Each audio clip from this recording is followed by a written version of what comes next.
Hi, Steve Gordon here, your friendly neighborhood Walnut Creek carpet repair expert. And if you've been searching the internet in hopes of finding some sort of a solution to a carpet repair problem, you've come to the right place. I made this recording to answer all of your most frequently asked questions all about carpet repair. Now, if after you've watched this recording you have any type of questions at all, or whatever it is that you need, feel free to give us a call here at the office and we'll be happy to answer your questions or pack up the truck and come out and help you and fix your carpet or whatever it is that's best for you. So again, Steve Gordon here, carpet repair guy. I hope to hear from you real soon, and until I do, enjoy the recording. Hi, Steve Gordon here, your friendly neighborhood carpet repair guy, and I promise you one thing, and that is I'm absolutely not an actor. So if you're looking for an actor to talk about carpet repair, you've come to the wrong place. But if you want to know about carpet repair, whether it be carpet stretching, patching, Berber carpet repair, commercial carpet repair, transitions between your carpet and a floor, maybe your stairs need repaired, a seam could need repaired, or a few other things, well, in that case, you have come to the right place, because I'm going to talk to you about that, and I'm going to try to answer as many of your most frequently asked questions as possible. And before I get to that, I am going to talk to you a little bit about our guarantee, how to get an estimate, the bid, and a couple other details. So, I hope you enjoy my recording, and please be patient with me because I don't have a script. I've got a dozen notes here to go off of, and it's just going to be right off the top of my head, and I'll try to really just answer all the questions I can ahead of time so that you have a little bit of education when you call us, and I certainly hope you do. So first, I'd like to talk about the guarantee. When you call us, you're going to get a 100% unlimited, unconditional lifetime labor guarantee. And what I mean by that is that either you or your carpet or both are going to be completely, absolutely, and thoroughly worn out before you ever have to pay to have that carpet fixed again. So again, 100% unlimited, unconditional lifetime labor guarantee, that's forever.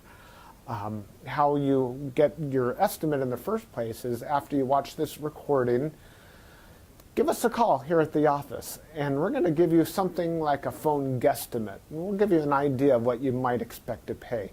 We might tell you something like between $150 and $300, or we might say between $200 and $400, or something like that. We're not going to know exactly, or even not even all that close, how much it's going to cost to have us fix your carpet for you.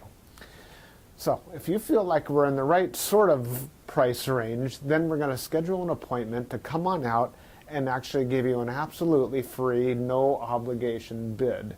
At that point, if you feel the bid is fair, and I'm sure you will because it's our business model to give you a fair price so that we could do the job right then and there all in one trip. We would really love to just do it in one trip. Now, I understand that sometimes you need to get a bid on one trip and then come back at a different time, have us come back at a different time to actually do the work. But by and large, it's normally best to just get it all done all in one trip, and that's how we'll give you the best price as well. After all, driving out to your place once is going to be less expensive for both of us than it would be to drive out to your place 2 or more times. Now, another thing about the absolutely free, no obligation bid is at that point we're going to actually have an opportunity to see the work. We're going to see exactly what needs to be done, because you see, when you call us on the phone, even though you think you've explained the situation thoroughly, it's very likely that either myself or one of my assistants here that helps me answer the phone won't really understand exactly what we're dealing with until we actually see it. And so that's why we really do want to come out and give you a bid in person. And by the way, if you don't like the bid, if you don't think it's fair, we're going to walk away absolutely empty-handed, and that makes us sad.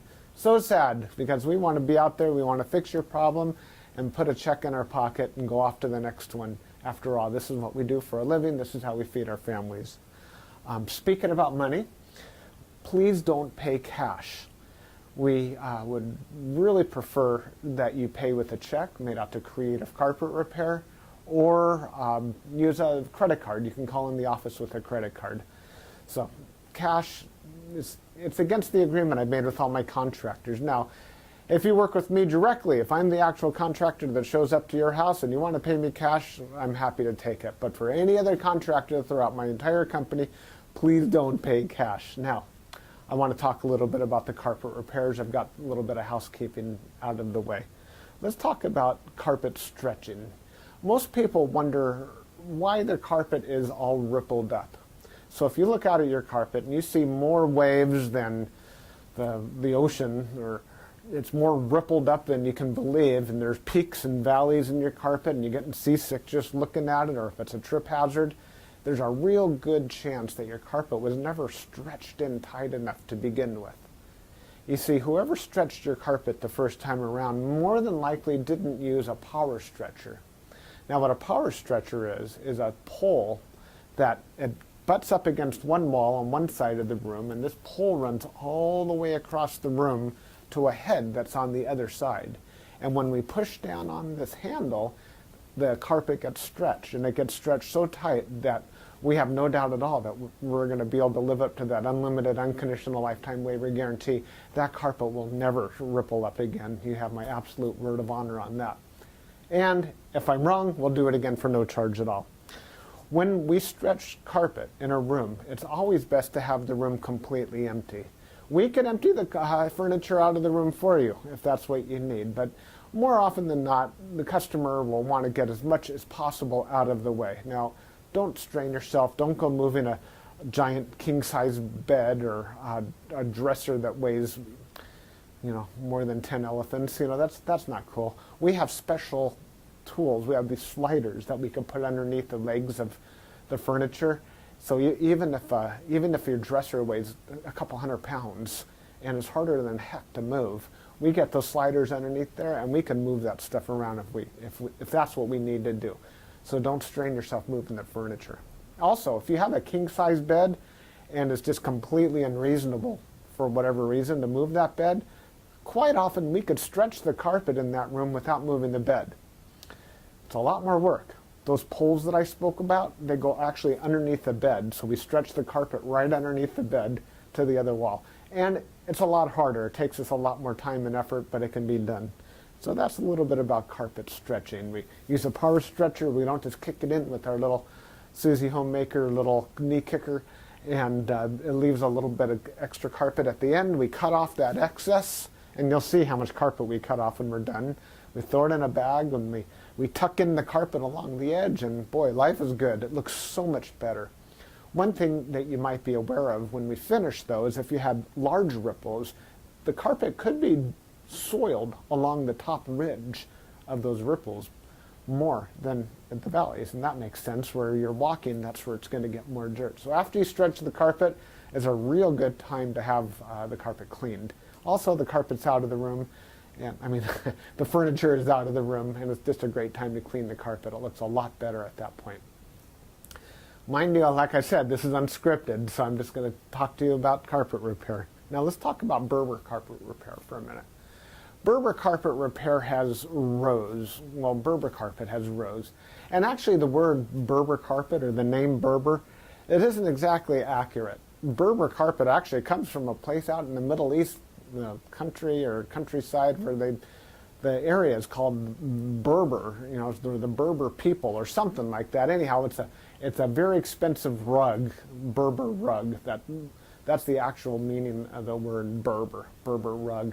The Berber carpets that we find today are very similar. There's loops and there's rows, and if you pull on one of those loops, or rows becomes unglued somehow, it could make a run, what we call a Berber run. So when you pull on that thread, it's like it's unzipping right in front of you. It's like, oh my gosh, what has happened?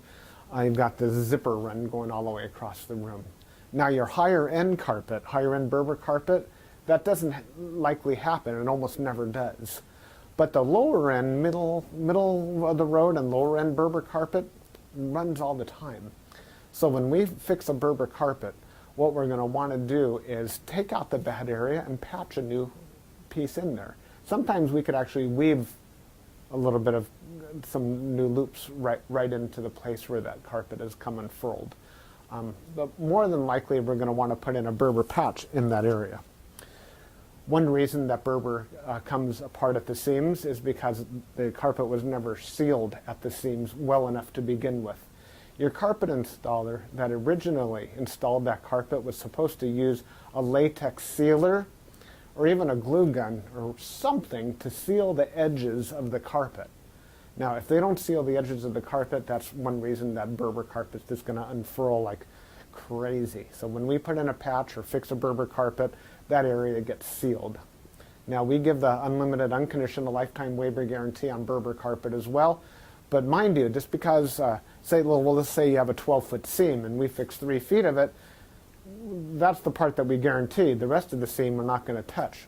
And you may have a problem with that in the future. And that's certainly not our business to cover something we've never actually worked on before.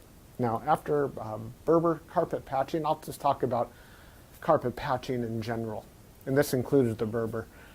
When you call us to have your carpet patched, the first thing that we're going to ask you is if you have any extra carpet to do the patch with. If the answer is yes, well, we're golden. We're ready to do the job. If you say no, you don't have any extra carpet to do the patch with, we'll ask, well, can we take the carpet from a closet or maybe even from underneath a piece of furniture? Because what we can do is we can take a piece of carpet from a closet and patch it right into your damaged area. And it usually works out really well.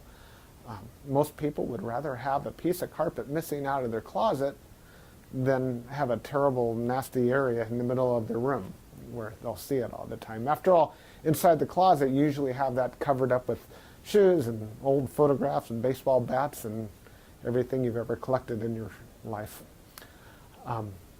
More about carpet patching is if you don't have the carpet to do the patch, there's really nothing I can do to help you. So you're going to need to find that carpet to do the patch with before you bother having us come out there, because if we don't have the carpet to do the patch, we're stuck. Our hands are really tied. There's nothing we can do. Now, you're probably wondering how the patch is going to look when we're finished. It's real hard to say, especially in a recording like this. So just between you and me and a million of our closest friends here watching this recording through time, that patch is likely to be visible.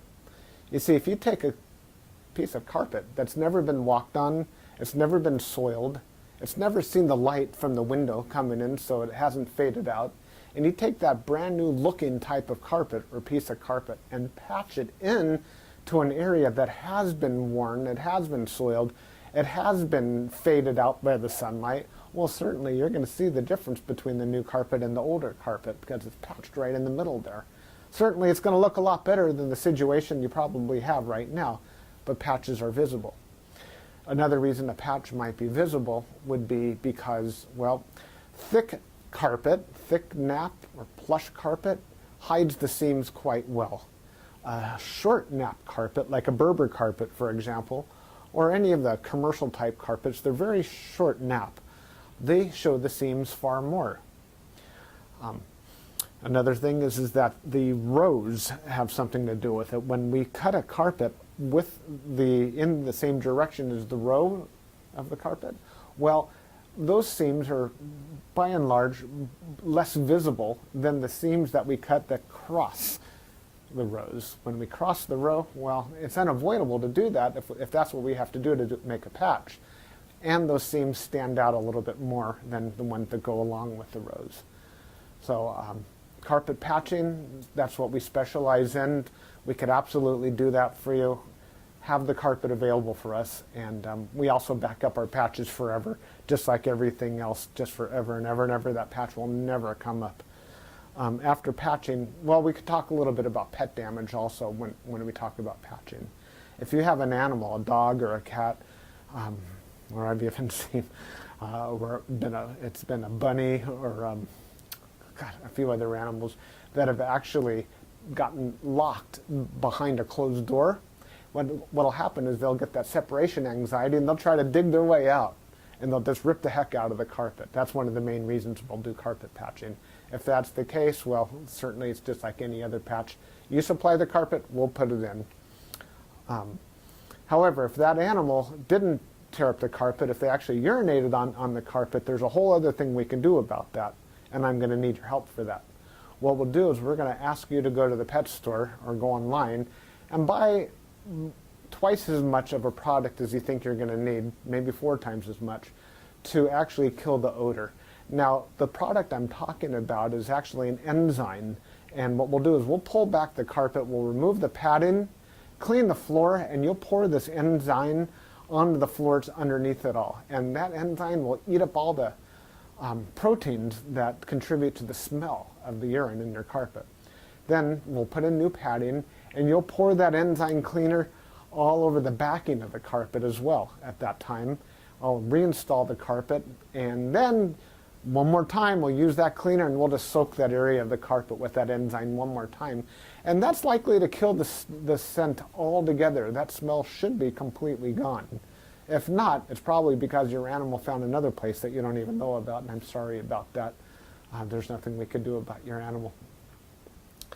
Now that we've spoken about pet damage, I like to talk about carpet to floor transitions. A lot of people call us because they put in a new floor. Maybe it's a tile or a wood floor, and their carpet now needs to be finished along that edge. More often than not, we don't need to put in any kind of metal there. There's a lot of different types of situations where you do want a metal. If you have an apartment building and you want the carpet to last a long time between the carpet and, say, for example, a linoleum floor, we can put some metal there. There are flat metals. They're the type of metals that they're called, I've called them beat-down metals before. I'm not sure exactly what they're called. Beat-down metals, they're golden, they're silver, and the carpet goes right in there and it gets hammered down. Gives a nice clean edge, and it protects the edge of the carpet for a very long time.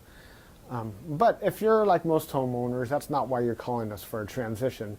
You're calling for the transition because you just put in a nice marble or travertine floor, maybe a wood floor. And so what we'll do with that is we're going to pull back the carpet and put in a new tack strip right up alongside that floor. Now that floor is going to be holding the place as if it were a wall. So here's your floor, here's your tack strip right in front of it. We're going to pull the carpet over that tack strip and tuck it in right there. So all you're going to see is a nice smooth transition between the carpet and the floor. Now, many times when you put in a new floor, it's important to put in some work into the subfloor underneath, and that might include using hardy backer or some other type of material that raises the floor up even higher than it would have been. So let's just say, for example, you've got a 1/2 inch new tile and another 1/4 inch of underneath there of a hardy backer, or it could even be more. It could be 3/4 of an inch altogether, or even more, that is higher than the carpet. That's extreme. It's usually not that high, but let's just say it is. If we just bring the carpet up and end it right there, well, you're going to stub your toe against that thing. You're going to be cursing to holy high heaven every time you do that. It's just not fun at all. Trust me, it's not. You'll understand if you ever do that. What we're going to want to do in that case is one of 2 different solutions. We're going to do 1 of 2 solutions. One is we can pull back the carpet quite far and use a product like a Fix-All, which is a very fine cement type product. And we're going to feather in a nice ramped area, so we raise the level of the floor slowly up to meet it. What's great about that is the floor and the carpet will be at the same level, then you won't stub your toe. What's not so great about that is when you're walking up that little ramped area, well, you feel like you're walking uphill. There's really no way around that I know of outside of pulling out all your carpet and floating a whole new layer of concrete, self-leveling concrete on the entire concrete floor underneath. That's a lot of work. It's possible that would be the perfect way to do it if I were working on a $10 million home in Beverly Hills, that's probably what I would be doing. I would be raising the entire floor to be level with, so the carpet could be level with the floor. But here in the real world, what we'll normally do is rise it up with some Fix-All, or we could do it even easier. We could use shingles, cedar shingles. Cedar shingles are about that long, and that makes a nice little ramp up. And it normally works just beautifully. It's quick, it's easy, we can get it all done in one trip. So we're going to raise the level of the carpet right up to the level of the floor, and you're just going to be happy as can be about that. Some transitions are round, curved. Other transitions could be squared. There's 100 types of transitions out there. And if you look on the internet under carpet to floor transitions, you're going to see a lot of examples. Perhaps even on my website, you can see some other examples. And so when you call us, you can explain what you're dealing with, and that would help us with the program here. Stairs. So, do you have a problem with the carpet on your stairs? I did a job like this just today, where the cat had actually torn away the corners of almost every stair all the way up the stairway. The lady was not happy about this. My solution to this was that, well, first of all, I asked her, do you have any extra carpet? And the answer was yes. You can take the carpet out of a closet. And I told her, well, you're going to have carpet missing out of a closet. And she said, well, that's fine. You can put this carpet in the closet. So she had something that didn't match at all. And she didn't mind because, well, she just didn't care that the carpet in the closet didn't match halfway through. So I took the carpet out of the closet, and the first thing I did is I completely replaced the first two stairs, because after all, the first stair or two wears out faster than everything else anyhow, and those first two stairs were pretty trashed. Instead of just fixing the little corners, just replace the entire stair if you can. It'll make a world of difference to have something new there. With all the rest of the stairs, I just did these little bitty patches all the way up one side and all the way down the other, and it was just beautiful. I think it gave her probably another 10 years of life to her carpet to fix those stairs. Another thing you could do with stairs, what some of my customers have done, and I love this idea, is replace the entire stairway by, well, let me back up a little bit. Let's just say you have a 3 or 4 bedroom house, and it's the same carpet throughout the entire house, and your stairway is pretty much in the middle of it all. And if you replace the carpet on your stairs, well, it's going to be a slightly different color than the rest of your carpet, and that's going to look low class, and we don't like that, do we? No, we don't. What I would suggest in that case is that we take the smallest room of the house, maybe a small bedroom or nursery, and pull the carpet out completely from the smallest room of the house and buy new carpet for that room. Then we have maybe a 12 by 12 piece of carpet, and we can replace the entire stairway with that carpet. That way it matches the entire rest of the house except for that one room. That'll easily save you $4,000, $5,000, $6,000, $7,000 right there. And it's a lot less work too. So I like that idea. You get a whole new stairway. A lot of people, you walk in the front door and there's the stairway right there. If the stairs look bad, it's hard to recover from that first impression. So take my word for it. That's a really great way of going. Now stairs. Commercial carpet repair. If you have commercial carpet and that needs to be repaired, it either has ripples and waves or it needs a patch. If it's rippled, it might need to be stretched. We've already talked about carpet stretching. On the other hand, it might have a different issue. It could be your commercial carpet was glued down to concrete to begin with. If that's the case, what we do is we actually take a knife and we just cut right down the middle of those ripples, cut right down those bubbles, and we will re-glue the carpet right underneath there and smush it all down, and believe it or not, those bubbles are going to be completely gone. They might be completely invisible when we're finished. You won't even see where we cut it, because where we cut it is exactly where we put it back together. The carpet will be nice and tacky before we push it back down.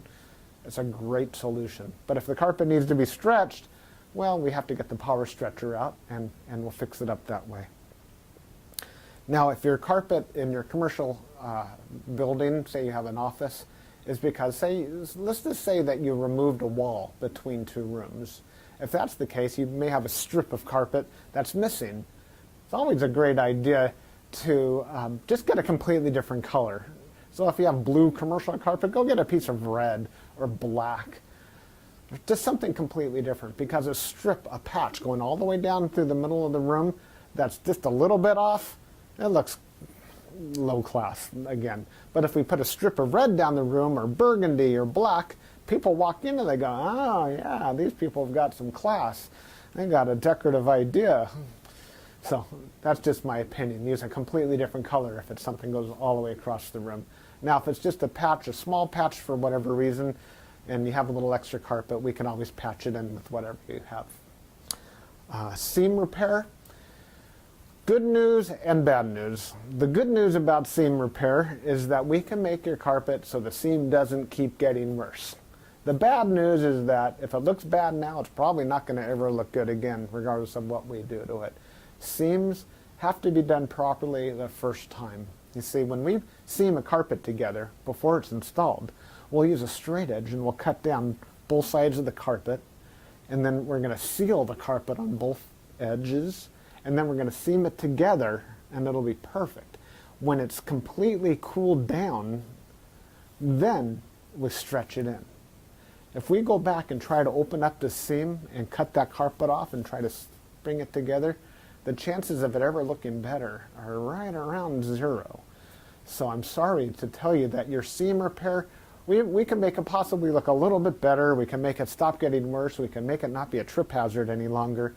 But don't have your expectations too high when it comes to seam repair. The last thing I want to talk about is flood damage. Now, if you're watching this right now and you've got a flooded out carpet, you are in a world of hurt, and I'm sorry. The first thing I would do if I were you is probably have about 3 fingers of scotch. And then I would go ahead and get an extractor, like a hot water extractor. You can rent them at the just about any rental yard, and just start extracting all the water. Pull back the carpet, get rid of all the padding that's underneath your carpet. Rent a couple of blowers, or as many blowers as you need, and these things, they kind of look like a snail. As a matter of fact, that's their nickname in the field. We call them a snail. And they're shaped like that, and boy do they ever blow. And you can blow dry the whole underneath of your carpet.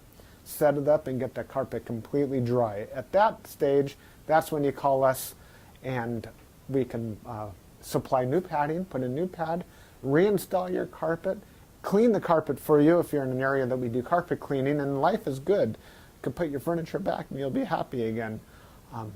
You don't have to do it yourself. If you want to call a company, even ours, depending on your area, can do that extraction for you as well.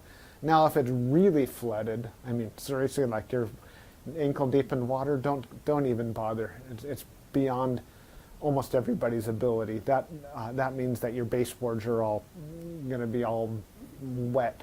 A professional company will come in, remove your baseboards, and we don't do that ourselves. They'll remove your baseboards, they'll drill holes in the wall, attach blowers to your walls, and blow dry the entire area, inside the walls and out, the carpet, the floor, the whole shebang. And then we can come in and put the carpet back down at that point. So I hope that I've answered your questions. If you have any additional questions, now that you've heard me talk for the last I don't know how long, feel free to call me here at the office. I would be just tickled pink to hear from you. If I'm not here, one of my assistants, whoever answers the phone, will be well trained and will be able to answer any questions that you have about carpet repair. And then at that point, we'll be absolutely positively honored if you would have us just come on out to your place and fix your carpet for you. And that's all I have to say. Again, I'm Steve Gordon, and I promised I wasn't an actor, and by now you believe it. I'm a carpet repair guy, and I'll be looking forward to hearing from you, so please call me. Thanks. Bye-bye.